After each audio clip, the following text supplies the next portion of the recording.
Imagine, for a second, getting your hands on a secret diary. Not just any diary, but one written by a Roman emperor right at the height of his power, a guy dealing with, massive responsibility, constant war, even personal loss. And what if this diary was like a shortcut, a way to get profound wisdom on living well, on accepting things, finding peace inside, even when everything outside is just chaos? Well, today, that's pretty much what we're doing. This deep dive is all about Meditations by Marcus Aurelius. He was the Roman emperor back in the 2nd century CE. And our mission really is to dive into this incredible work, pull out the most important insights, and give you a clear path to understanding this classic that still hits home centuries later.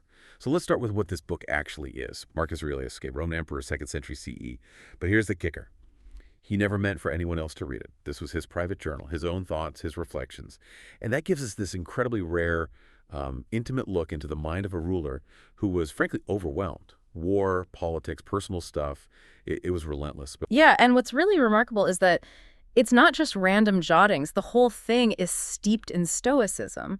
That philosophy focused on reason, self-control, living in harmony with nature. It's like we get to watch someone trying to live their philosophy day by day under maybe the most intense pressure imaginable. that idea of living it under pressure, that's what makes it so powerful, I think. It's not some grand theory he's preaching.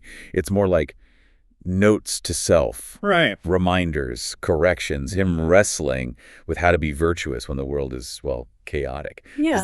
Does that private nature make it hit differently than a formal text? Oh, absolutely. It's not telling you what to do, not like a textbook. It's raw. It's fragmented even.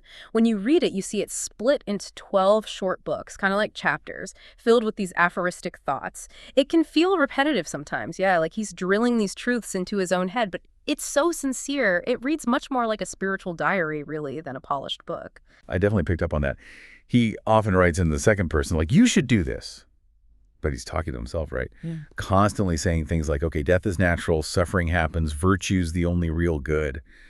He even pulls in advice from earlier Stoics he admired, like Epictetus and Seneca. It's like listening in on his internal coaching session. Exactly. That internal dialogue is key. And it ties right into the core Stoic idea in Meditations, the concept of logos. Yeah. Which is basically the belief in a rational, divine order running through everything in the universe.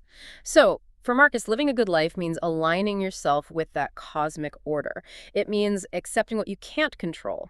And then, this is crucial, mastering what you can control, which is fundamentally your own thoughts and your own actions. Okay, so if living well is about lining up with this logos, this cosmic order, one thing he really grapples with is impermanence, mortality. He's constantly thinking about how short life is, how things change. There's that quote, it's so stark. Do not act as if you were going to live 10,000 years. Death hangs over you. Now that sounds, well, pretty dark. But the takeaway isn't meant to be depressing, is it? It's more like an urgent push to live fully, intentionally, because time is limited. Precisely. That awareness is actually what fuels his focus on self-discipline and duty. As emperor, he's constantly reminding himself, stay humble, be just, stay focused. What's amazing is you don't get the sense of a ruler drunk on power. Instead, you see this guy trying so hard to govern himself first. He clearly believes that real leadership starts right there, with mastering yourself. Right. And how do you achieve that self-mastery? According to Marcus, it comes down to reason, doesn't it? He really sees reason as our highest faculty. It's the tool that lets us rise above, fear-based desires, anger. Freedom, for him, isn't about controlling the world outside. It's about controlling your response to the world, using that inner reason. And that brings us to something that many people find, well, incredibly liberating about Stoicism. Yeah. This idea of radical acceptance. Marcus pushes for this deep kind of consent to how things naturally unfold. He says something like, love not what happens to you, but what you do with it, which isn't just passively giving up. No, it's an active embrace. It's what the Stoics call amor fati, literally, love your fate. Amor fati. Wow. I find that incredibly powerful. Yeah. Especially today, right? When everything feels so driven by anxiety and trying to resist what's happening. It's not about being numb, but actively welcoming whatever comes as part of this larger rational pattern.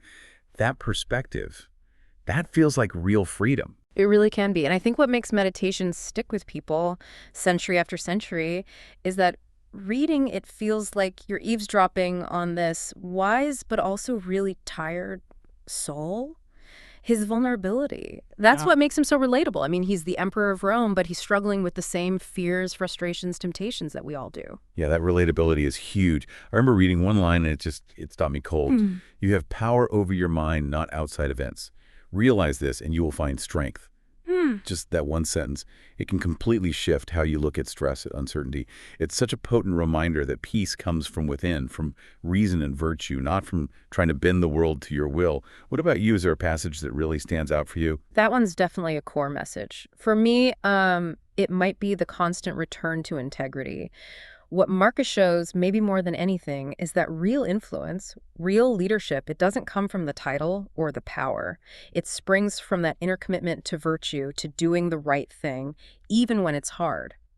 His meditations, they're almost a blueprint for how integrity, forged in that private self-struggle, becomes the most potent form of leadership. It's redefining leadership by character, not charisma. Now, okay, let's be honest for a minute. Meditations isn't exactly a beach read. It's fragmented. Like you said, it repeats itself. It's philosophically dense sometimes. It can be a bit of a challenge to get into. But maybe that's part of its unique value. It's not a book you just read once and, check off the list. It's something you come back to, mull over, really live with. Definitely. And that's where translation makes a huge difference. How readable it feels can really depend on which version you pick up. For a lot of modern readers, the Gregory Hayes translation is fantastic. It's clear, it's accessible, and it somehow captures that meditative but also kind of urgent tone of Marcus talking to himself. It really makes his voice feel present. Right. But if you prefer something maybe a bit more traditional, more classical sounding. Yeah, then you might look at translations by someone like George Long or Robin Hard. They each have their strengths, a different feel to the language, but for just getting the core message and feeling that immediacy, Hayes is often a great starting point. So wrapping this up, what does this all mean for us reading this today? Well, Meditations is way more than just some historical document. It's really like a spiritual companion. For anyone looking for clarity, for purpose, for just some inner peace when life feels turbulent, which, let's face it, is often. It shows Stoicism not as some dusty old theory, but as a lived, breathing practice. And it seems relevant to so many people, doesn't it? Whether you're a student, a leader facing tough calls, an artist trying to focus, or just anyone searching for a bit more meaning. It doesn't necessarily hand you all the answers on a plate, but it gives you the right questions to ask, and maybe the wisdom to actually pursue them seriously. Exactly. In a world that's just so noisy all the time, Meditations feels like an invitation to silence, but not an empty silence. It's the silence of a mind turned inward, looking not for perfection maybe, but for peace. And that's a pretty powerful invitation to consider in your own life.